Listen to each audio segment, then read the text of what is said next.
অন্নপূর্ণা ভান্ডার প্রকল্প নিয়ে আবারও একটি নতুন বিজ্ঞপ্তি জারি করা হয়েছে ইতিমধ্যে রাজ্য সরকারের তরফ থেকে। অন্নপূর্ণা ভান্ডার প্রকল্পে করা ভেরিফিকেশন শুরু হচ্ছে ইতিমধ্যেই, এবং এই সমস্ত মহিলাদের কিন্তু আগস্ট মাসে টাকা ফেরত দিতে হবে বলেও জানা গিয়েছে।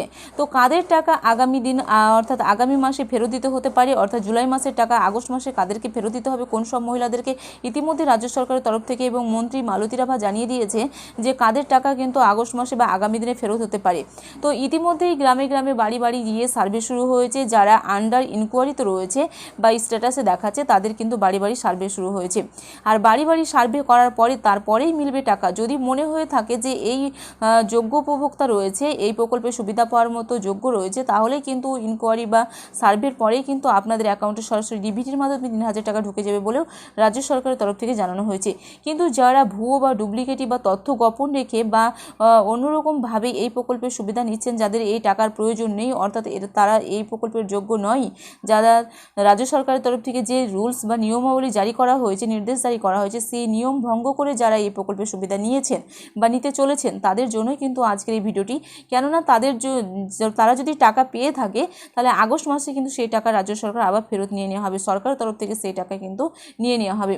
তো আজকের এই ভিডিওতে বিস্তারিত জানাবো যে কোন কোন মহিলাদের এই প্রকল্পের সুবিধা দিয়ে আবার নিয়ে নেওয়া হবে এবং কাদের জন্য এই আপডেট জারি করা হয়েছে। অন্নপূর্ণা ভান্ডার প্রকল্পে মাসে 3,000 টাকা পাওয়ার ক্ষেত্রে স্বচ্ছতা নিশ্চিত করতে নবান্নের করা ভেরিফিকেশন ড্রাইভ। তথ্য গোপন করে টাকা নিলে বা অযোগ্য হলে কি পদক্ষেপ নেবে সরকার? আগস্টে অন্নপূর্ণার টাকা ফেরত দিতে হবে এই সমস্ত মহিলাদের বলে ইতিমধ্যেই নবান্নের তরফ থেকে জানিয়ে দেওয়া হয়েছে। মাসে মাসে 3,000 টাকা আর্থিক সহায়তা দেওয়ার ঘোষণা করেছে রাজ্যের নতুন বিজেপি সরকার।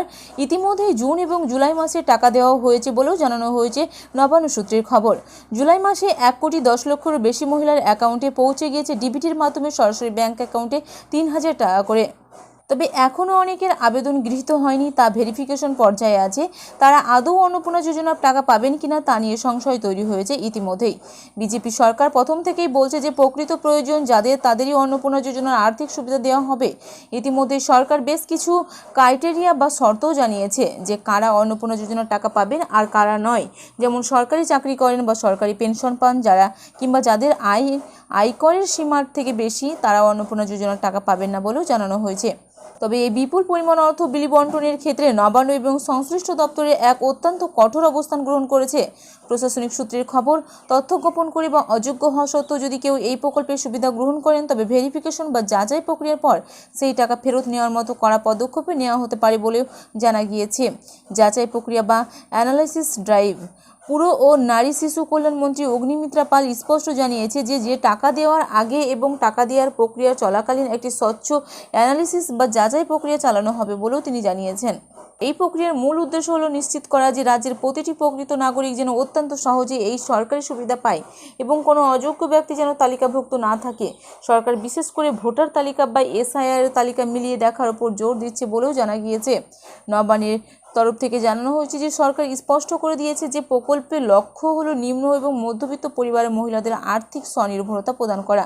কিন্তু এই সহায়তা দেওয়ার আগে প্রশাসন নিশ্চিত করতে চায় যে সরকারি কোষাগারের টাকা যেন কোনোভাবেই অপাত্রে দান না হয়।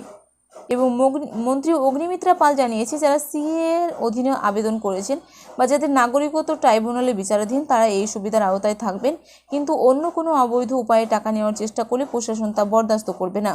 তবে শুধুমাত্র তথ্য যাচাইয়ের জন্যই কাউকে টাকা ফেরত দিতে হবে এমন কোনো প্রশাসনিক নিয়ম নেই। কোনো উপভোক্তার বিরুদ্ধে অনিয়ম বা ভুয়ো তথ্য প্রমাণিত হলে তবে প্রশাসন প্রয়োজনীয় পদক্ষেপ নিতে পারে। তাই যারা প্রকৃত যোগ্য এবং সঠিক নথি জমা দিয়েছেন তাদের উদ্বিগ্ন হওয়ার কোনো কারণ নেই। রাজ্য সরকার আগেই জানিয়েছিলেন যে এই অন্নপূর্ণা যোজনা প্রকল্পের জন্য কারা এই যোগ্য রয়েছে এবং এই প্রকল্পের সুবিধা পাবে। যারা CA-তে ট্রাইব্যুনালে আবেদন করেছেন, বিচারাধীন রয়েছেন, তারাও কিন্তু এই প্রকল্পের সুবিধা পাবে।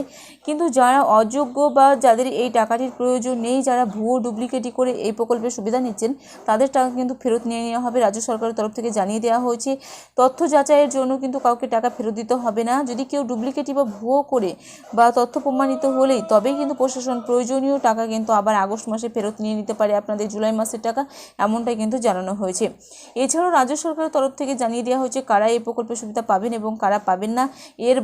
এছাড়াও রাজ্য সরকারের তরফ থেকে আরও একটি গুরুত্বপূর্ণ আপডেট উঠে এসেছে যে অন্নপূর্ণা যোজনা প্রকল্পে যে সমস্ত মহিলাদের ইনকোয়ারি দেখাচ্ছে, অর্থাৎ তাদের কিন্তু বাড়ি বাড়ি আবার নতুন করে সার্ভে শুরু হচ্ছে এবং ভেরিফিকেশন করা হচ্ছে এবং ভেরিফিকেশনের পরেই কিন্তু তাদের টাকা দেওয়া হবে বলে রাজ্য সরকারের তরফ থেকে জানানো হয়েছে।